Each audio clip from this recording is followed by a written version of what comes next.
चलिए हम आपको 1600 का प्रॉफिट कैसे लिया है आपको दिखा देते हैं।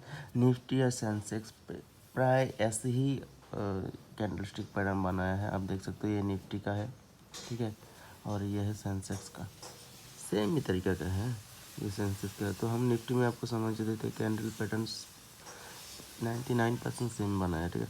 मार्केट ने जब गैप अप ओपन किया है, मार्केट ने बुलिश ट्रेंड लाइन बनाने की कोशिश की, ठीक है, लेकिन मार्केट पे यहाँ पे क्या हुआ, एक ह्यूज रेजिस्टेंस था। ये भी एक रेजिस्टेंस है, ये भी एक रेजिस्टेंस है, दोनों की तो पहली बार मार्केट फर्स्ट रेजिस्टेंस से ही वो अपने आप को सस्टेन करने की कोशिश की डाउन की दिशा में।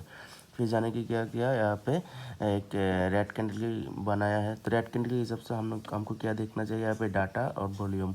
तो इस कैंडल का जो वॉल्यूम है वो दूसरे कैंडल से इंक्रीज हो रहा था। वो इसका वॉल्यूम था यहाँ पे 3.6 मिलियन, और जो बड़ा रेड कैंडल का वो होता है 4.6 मिलियन, ठीक है। तो क्या हुआ, यहाँ पे हमें दिशा मिल गया कि मार्केट नीचे जाने की कोशिश करें, लेकिन फिर भी दोबारा दो कैंडल पे यहाँ पे थोड़ा बहुत इंडिकेशन वाला सिग्नल दिया, लेकिन अचानक ही एक बड़ा कैंडल आया। तो हमें उसी कैंडल पे हमने ट्रेड लेने की कोशिश की। एक ही कैंडल पे हमने ट्रेड लिया है, दोनों सेंसेक्स भी और निफ्टी भी, ठीक है, दोनों पे ही प्रॉफिट आया है। अगर होल्ड कर सकता तो ये वाला मूव भी हमें मिल जाता, लेकिन हमने होल्ड नहीं किया। अगर होल्ड करता तो यहाँ पे 5 या 6 हज़ार का प्रॉफिट मिलता, लेकिन हमारा टारगेट बहुत ही छोटा है। क्यों बहुत छोटा है टारगेट, क्योंकि पिछले दिन मैंने लॉस किया था, इसके लिए टारगेट। जब आप कभी लॉस करोगे तो आप मत सोचना कि टारगेट बढ़ा करके इसको तेज़ी से अब प्रॉस्टिकोस लेके आओगे अपनी रिकवर करके, नहीं, अब छोटा अमाउंट से इसको रिकवर कीजिए। लेकिन बड़ा सोचोगे तो आपको ऐसा भी हो सकता है आपका लॉस दोबारा और भी बढ़ जाए,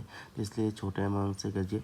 तो इसलिए हमने 1600 का प्रॉफिट हमने कष्ट लिया और हमने किल स्विच पे ऑन कर दिया। अब मार्केट कहीं पे जाए हमारा कोई फ़र्क नहीं पड़ता, ठीक है। तो यही है वॉल्यूम कैंडल, सिर्फ देखिए। अब वॉल्यूम भी देखिए, ये वाला जो वॉल्यूम है इस रेट से ये वाला रेट ज़्यादा है, तो इसी करते हुए रेड वाला कैंडल ज़्यादा बड़ा हो रहा है, मार्केट की दिशा नीचे पे आ रहा है।